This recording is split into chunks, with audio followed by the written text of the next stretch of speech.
Election 2024 के लिए polling का वक्त खत्म हो गया। वोटों की गिनती का अमल शुरू। लाहौर न्यूज़ को नताइज मौसूल होना शुरू हो गए और इलेक्शन कमीशन के ज़ाब्ता अखलाक के पेश नज़र अभी ऐलान नहीं किया जाएगा। लाहौर न्यूज़ पर नताइज का ऐलान शाम 6 बजे के बाद किया जाएगा। इसी हवाले से बात करेंगे। नुमाइंदा लाहौर न्यूज़ सुहेल कैसर हमारे साथ हैं। सुहेल, अपडेट कीजिए।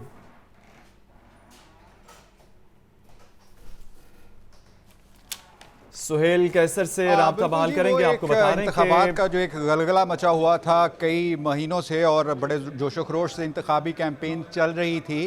अब आज इंतखाबात का दिन और वोटिंग का जो वक्त है वो ख़त्म हुआ। 8 बजे से लेकर 5 बजे तक बिला तअत्तुल वोटिंग का सिलसिला चलता रहा लाहौर में और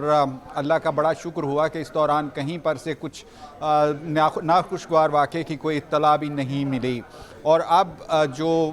वोटों की गिनती का अमल है वो शुरू होगा और उसके बाद फिर नताइज सामने आना शुरू हो जाएंगे और क्लियर हो जाएगा कि लाहौर में किस जमात ने मैदान मारा है।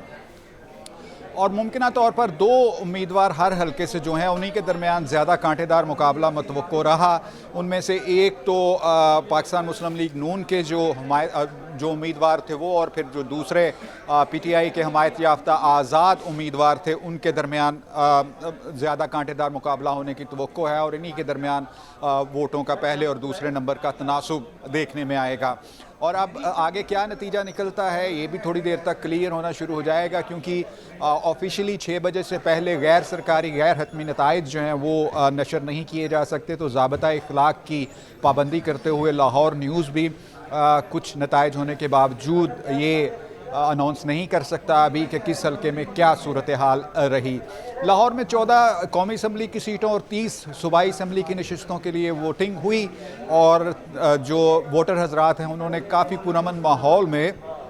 अपना हक़ राय दही इस्तेमाल किया। लेकिन इस दौरान जो सुबह से ही नेट सर्विसेज और मोबाइल सर्विसेज की मुअत्तली जो देखने में आई उसकी वजह से ऑब्वियसली इसका टर्न आउट पर भी थोड़ा सा फ़र्क पड़ा, क्योंकि जब लोग अपना शनाख्ती कार्ड लेकर किसी इंतखाबी कैंप पर जाते थे अपने वोट का नंबर वगैरह लेने के लिए, तो फिर आगे से वहाँ मौजूद अहबाब उनको बताते थे कि यहाँ से आपको नहीं मिल सकता, आपका वोट का नंबर, आपका पोलिंग स्टेशन कौन सा है नहीं मालूम पड़ सकता, क्योंकि नेट सर्विसेज जो हैं वो मुअत्तल हैं। और इससे का थोड़ा सा टर्न आउट पर भी फ़र्क पड़ा, बल्कि अगर मैं ये कहूँ कि थोड़े से कदरे ज़्यादा नेट टर्न आउट पर भी फ़र्क देखने में आया तो ये बात गलत नहीं होगी। फिर इंतखाबात से पहले ये सिलसिला रहा कि जो सूरत हाल देखने में आई कि किस तरह से एक मखसूस जमात के कारकुनों के ख़िलाफ़ कुछ कार्रवाइयाँ भी देखने में, उससे भी कुछ खौफ व हरास का सिलसिला देखने में रहा। और NA 121 में अलबत्ता हमने ये ज़रूर देखा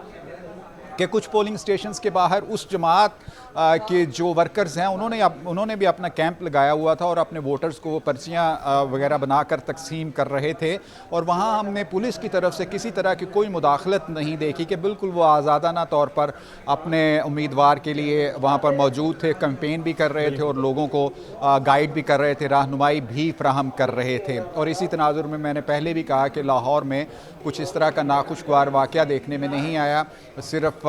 ये मोनी रोड की तरफ एक हल्के में कुछ दंगा फसाद हुआ, लेकिन उसमें भी बहुत ज़्यादा बात आगे नहीं बढ़ी और बात को जल्द ही सुलझा लिया गया। सो ये सूरत हाल रही जी तमाम दिन लाहौर में। लेकिन मुमकिन जो टर्न आउट है वोटिंग का वो तवक्को से काफ़ी कम रहा है और इसका नुकसान ऑब्वियसली एक मखसूस जमात को ज़रूर पहुँचेगा, क्योंकि उनको बहुत ज़्यादा तवक्को थी कि जो टर्न आउट है वो 50 को क्रॉस कर जाएगा और कम अज़ कम 60% तक रहेगा। लेकिन ये भी समझ लें कि मामूल का कारोबार ही रहा कि गुज़श्ता इंतखाबात के दौरान टर्न आउट की जो पोजीशन रही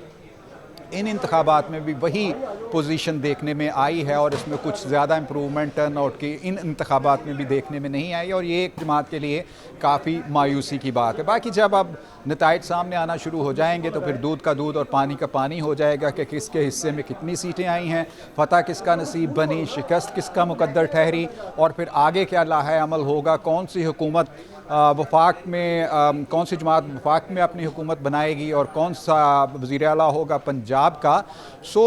अब वफाक की हुकूमत के लिए आज जब तक नताइज क्लियर होंगे तो पता चल जाएगा कि जो आइंदा जमात वफाक में हुकूमत बनाएगी वो क्या सादा अक्सरियत हासिल कर पाएगी या उसको अपने इत्तेहादियों की ज़रूरत पड़ेगी। और अभी तक जो तज्ज़िये सामने आए हैं उसके मुताबिक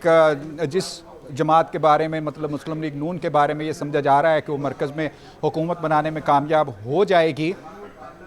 तो उसी पर सारी नज़रें जमी रहेंगी कि क्या वो सादा अक्सरियत हासिल करने में कामयाब हो जाएगी या उसको अपने इत्तेहादियों की ज़रूरत पड़ेगी। मियां नवाज शरीफ साहब से जब वो अपना वोट कास्ट करने के लिए गए तो उनसे पूछा गया कि क्या मखलूक हुकूमत बनने जा रही है, तो उनकी तरफ से ये कहा गया कि तौबा करें, बहुत हो गया, मखलूक हुकूमत की ज़रूरत नहीं है, बल्कि एक ही पार्टी की हुकूमत होनी चाहिए। लेकिन जो क्राइन है वो यही बता रहे हैं कि शायद वो सादा अक्सरियत हासिल करने में कामयाब ना हो पाएँ और उन्हें हुकूमत बनाने के लिए अपने इत्तेहादियों की ज़रूरत पड़े, क्योंकि मुस्लिम लीग नून के एक रहनुमा परवेज़ रशीद साहब ने उसी मौके पर सहाफ़ियों से गुफ्तगू करते हुए ये भी करार दिया कि जिन जमातों का हमने साथ हासिल किया है इंतखाबात के लिए, तो उनको भी हुकूमत में एडजस्ट करना पड़ेगा। सो ये तमाम सूरत हाल है जिसमें आइंदा की हमारी वफाकी हुकूमत बनने जा रही है और आइंदा 5 साल वो बरसर इक़्तिदार रहेगी, क्या उसकी कारकर्दगी रहेगी और किस तरह के वो मंशूर है वो भी सामने आ चुका है कि वो किस मंशूर को लेकर इंतखाबात में आने का आज़म किए हुए है और किस मंशूर को लेकर वो अपना हुकूमत में आ रही है। जी ठीक है सोहेल, साथ ही मौजूद रहिएगा।